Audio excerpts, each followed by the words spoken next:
വളരെ ആവേശം നിറഞ്ഞ മത്സരമായിരുന്നു ഇന്നത്തേത്. ലാസ്റ്റ് ബോൾ വരെ കളി നീണ്ടു നിന്നു. ആര് ജയിക്കുമെന്ന് പറയാൻ പറ്റാത്ത അവസ്ഥയായിരുന്നു. ഒടുവിൽ രാജസ്ഥാൻ ജയിച്ചിരിക്കുകയാണ്. 6 റൺസിന്റെ വിജയമാണ് രാജസ്ഥാൻ ഇന്ന് സ്വന്തമാക്കിയത്. CSK എത്ര ശ്രമിച്ചിട്ടും രാജസ്ഥാനെ തോൽപ്പിക്കാൻ സാധിച്ചില്ല.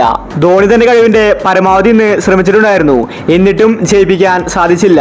ഇന്ന് CSK കളി തോറ്റ ശേഷം ധോണി പറഞ്ഞ കാര്യമാണ് നമ്മൾ ഇന്നത്തെ വീഡിയോയിൽ നോക്കുന്നത്. ഇതുപോലത്തെ IPL ന്യൂസിന് വേണ്ടി ചാനൽ മറക്കാതെ സബ്സ്ക്രൈബ് ചെയ്യൂ. കളി തോറ്റ ശേഷം വിഷമത്തോടെ ധോണി പറഞ്ഞത് ഇങ്ങനെയായിരുന്നു: ഞങ്ങൾ ഇന്ന് ജയിക്കുമെന്ന് എനിക്ക് തോന്നി. ഞാനും ജഡേജയും കൂടി ടീമിനെ മുന്നോട്ട് നയിച്ചു. അവസാനം വരെ കളി ഞങ്ങളുടെ കയ്യിലായിരുന്നു. പിന്നീട് ലാസ്റ്റ് ഓവറിൽ എന്താണ് സംഭവിച്ചതെന്ന് വ്യക്തമല്ല. ഞങ്ങൾ കുറച്ചും കൂടി ശ്രദ്ധിച്ചു കളിച്ചുവെങ്കിൽ ഉറപ്പായിട്ടും ഇന്നത്തെ മാച്ച് ജയിക്കാമായിരുന്നു. ഒരുപാട് മിസ്റ്റേക്കുകൾ ഞങ്ങൾക്ക് വന്നിട്ടുണ്ട്. പ്രധാനമായും ബാറ്റിംഗ് ആണ് പണിയായത്. ആദ്യമേ കുറച്ചും കൂടി സ്പീഡിൽ കളിച്ചെങ്കിൽ അവസാനം ഞങ്ങൾക്ക് ഇങ്ങനെ സമ്മർദ്ദം വരില്ലായിരുന്നു. ഞാൻ ഇറങ്ങിയപ്പോൾ കളി ജയിപ്പിക്കാമെന്ന വിശ്വാസം എനിക്കുണ്ടായിരുന്നു. ജഡേജ നല്ല സപ്പോർട്ടാണ് എനിക്ക് തന്നിട്ടുണ്ടായിരുന്നത്. പക്ഷേ ഇത് രാജസ്ഥാനാണ്. രാജസ്ഥാനെ തോൽപ്പിക്കുക അത്ര ഈസിയല്ല. അത് ഞങ്ങൾ നേരത്തെ പറഞ്ഞിട്ടുള്ളതായിരുന്നു. ഞങ്ങൾ ടാർഗറ്റ് ചെയ്തത് സഞ്ജുവിനെയായിരുന്നു. സഞ്ജുവിനെ ഞങ്ങൾക്ക് പുറത്താക്കാൻ സാധിച്ചു. പക്ഷേ ഞങ്ങൾക്ക് പണി തന്നത് നിതീഷ് റാണയാണ്. അവൻ ഇങ്ങനെ കളിക്കുമെന്ന് ഞങ്ങൾ കരുതിയില്ല.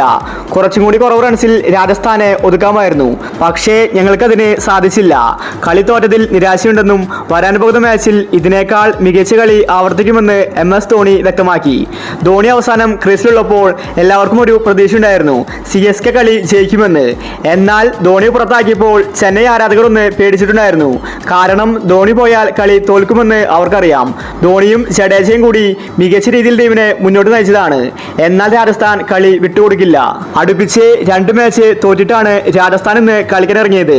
3ാമത്തെ മാച്ചിൽ രാജസ്ഥാൻ തിരിച്ചു വന്നിരിക്കുകയാണ്. രാജസ്ഥാൻ ഇത് കളിച്ചു നേടിയ വിജയമാണ്.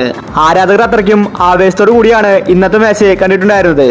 അപ്പോൾ ഇന്നത്തെ കളിയെ പറ്റി നിങ്ങളുടെ അഭിപ്രായങ്ങൾ താഴെ കമന്റ് ചെയ്യുക. ഇതുപോലത്തെ IPL ന്യൂസിന് വേണ്ടി ചാനൽ മറക്കാതെ സബ്സ്ക്രൈബ് ചെയ്യൂ.